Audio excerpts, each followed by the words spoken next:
पीपा पुल के बीच से गुजरता ये जहाज एमवी लाल बहादुर शास्त्री है, जिसे भागलपुर, साहिबगंज, फरक्का और कोलकाता होते हुए बांग्लादेश के रास्ते गुवाहाटी जाना है। दूरी 1400 किलोमीटर की है, लेकिन महज 10 किलोमीटर चलने के बाद ही इस पर ब्रेक लग गया था। 45 घंटे तक ये जहाज पटना के कच्ची दरगाह के पास रुका रहा। वजह रही स्थानीय प्रशासन से कोऑर्डिनेशन नहीं रहना। दरअसल कार्गो जब रवाना हुआ तो रास्ते में गंगा पर बना पीपा पुल रुकावट बन गया। जब तक पीपा पुल खोला नहीं जाता, जहाज रवाना नहीं हो सकता था। इस काम में 2 दिन लग गए और कार्गो जहाज पटना में ही रुका रहा। जहाज है, इसको केंद्रीय पतन, पोत परिवहन और जलमार्ग मंत्री सर्बानंद सोनोवाल ने गायघाट बंदरगाह से हरी झंडी दिखाकर शनिवार को रवाना किया था।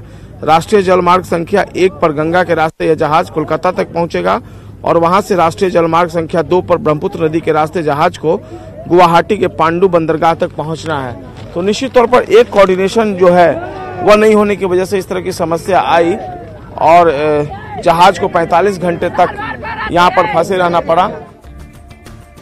सवाल यह है कि इतनी बड़ी लापरवाही आखिर कैसे हुई?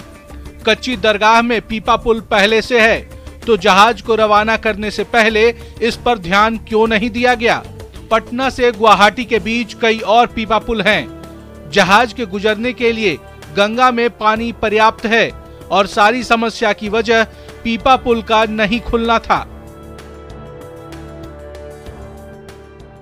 भारतीय अंतर्देशीय जलमार्ग प्राधिकरण के जो अधिकारी हैं उनकी मानो तो पटना से लेकर कोलकाता तक गंगा में जहाज के परिचालन के लिए पर्याप्त पानी भी उपलब्ध है। तकरीबन 2.5 मीटर पानी जो है वह उपलब्ध है और मार्ग में निर्धारित मानक से पानी ऊपर होने के कारण कोई परेशानी नहीं थी।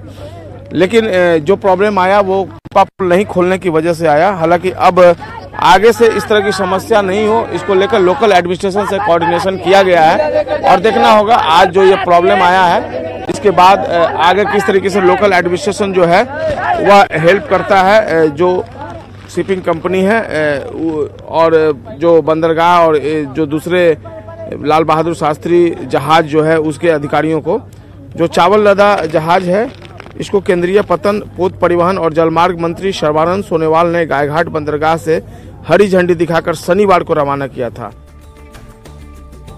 5 फरवरी को यह जहाज पटना के गायघाट बंदरगाह से रवाना हुआ था। राष्ट्रीय जलमार्ग 1 से ये जहाज कोलकाता जाएगा और फिर राष्ट्रीय जलमार्ग 2 से ब्रह्मपुत्र नदी के रास्ते गुवाहाटी के पांडु